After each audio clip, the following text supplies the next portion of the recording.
Amazonas. Senador Randolph, o presidente Almar falou que não rendeu, né, doutor Marcelo, a sua vinda aqui. Ele não rendeu, a minha percepção é que as suas respostas elas foram, de certa forma, muito evasivas. Quando o senador Eduardo Braga apresenta um ofício aqui, mostrando que a White Martins, em 16 de julho, já sinalizava um possível colapso no fornecimento de oxigênio, me faz pensar assim, meu Deus, o que o governo do Amazonas fez? Nada, porque o colapso chegou, milhares de pessoas morreram, e nós estamos discutindo aqui o fornecimento ou não. O que aconteceu nisso tudo? O que eu vejo claramente? Faltou planejamento em todas as esferas, e sobrou demais. O negacionismo e também corrupção. E aí eu me pergunto, né, quando a Pfizer veio e ofereceu, em agosto do ano passado, 30 milhões de doses, depois 70 para o governo federal e simplesmente o governo ignorou. A White Martins chegou para o senhor, para o governo do estado do Amazonas, já sinalizando à secretaria que poderia acontecer esse colapso em julho, e isso não aconteceu. Então, realmente, o que a gente constata? Que, além do planejamento, é a falta de respeito com as vidas. Para mim, é claro isso. Então, eu gostaria só de fazer algumas perguntas, porque como eu percebia, era claro para mim essa questão de respostas evasivas, eu queria insistir com algumas perguntas e gostaria que o senhor fosse claro, né? Que com relação a essa presença do governo federal no Amazonas, no mês de janeiro passado, em uma delegação chefiada, claro, pela doutora Mayra Pinheiro, né? Eu pergunto ao senhor, como foram as tratativas para a ida dessa delegação do Ministério da Saúde ao Estado do Amazonas? Foi o Estado que procurou o governo federal ou foi o contrário? Foi através de uma reunião, o gabinete do ministro Pazuello pediu para ter uma reunião online com a equipe. E que dia que foi? Porque assim... acho que foi 31 de janeiro, onde eles estavam... dos questionamentos que nós estávamos pedindo insumos e equipamentos para ampliação da rede. E eles queriam entender o porquê que nós estávamos pedindo tantos insumos e equipamentos. Nós explicamos, eu apresentei o plano de contingência, quantos leitos a gente precisava ainda ampliar e para entender melhor a situação, enviou a equipe até Manaus. O senhor está falando dia 31 de janeiro? Desculpa, de dezembro, desculpa. Qual era a motivação oficial dessa delegação? Vamos lá. Chefiada pela doutora Mayra. Estava prevista o incentivo ao tratamento precoce por parte dos representantes do governo federal? Houve alguma ação ou planejamento em defesa do tratamento precoce por parte da equipe do Ministério da Saúde junto à Secretaria de Saúde do Amazonas? Houve uma reunião, apresentação dessas ideias do Ministério da Saúde, não houve um planejamento escrito.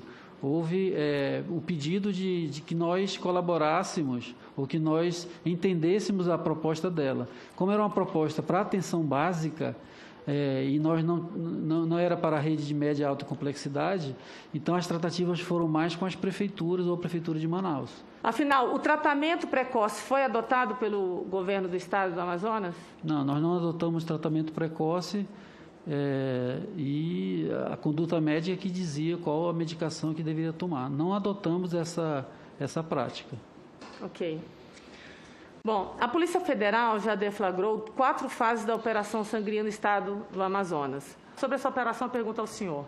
O senhor sabia que o estado estava adquirindo respiradores de uma empresa de vinho? O senhor conhecia os representantes dessa empresa? O senhor tinha alguma relação comercial com a empresa ou sabia de alguém do governo que tivesse?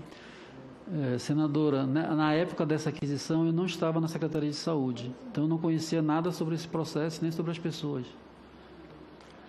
Então o senhor não sabe dos preços praticados nas licitações e se estão distantes dos demais preços, assim? Não, eu só sei do que eu vi e que eu li depois, inclusive pela imprensa, etc.